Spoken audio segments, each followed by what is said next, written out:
સુરતના Singanpur police station હદ વિસ્તારમાં આવતી સોસાયટીમાં રહેતા શ્લોક નારીગરા નામના 5 વર્ષના બાળકનું સ્કૂલ વાન નીચે કચડાઈ જતા મોત નીપજ્યું હતું।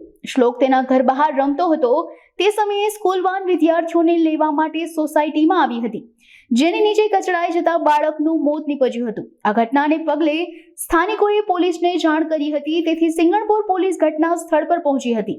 પોલીસ દ્વારા ડ્રાઈવર સંજય પટેલ સામે ગુનો દાખલ કરી તેની ધરપકડ કરવામાં આવી છે, તેમજ વાન પણ કબજે કરાયું છે। ગઈકાલે સિંગણપુર પોલીસ સ્ટેશનમાં એક ફેટલ એક્સિડન્ટનો ગુનો રજીસ્ટર થયેલ છે, જેમાં ફરિયાદી પારસભાઈ નારીગરાના 5 વર્ષના દીકરા શ્લોકનું વાહન અકસ્માતમાં મૃત્યુ થયું છે।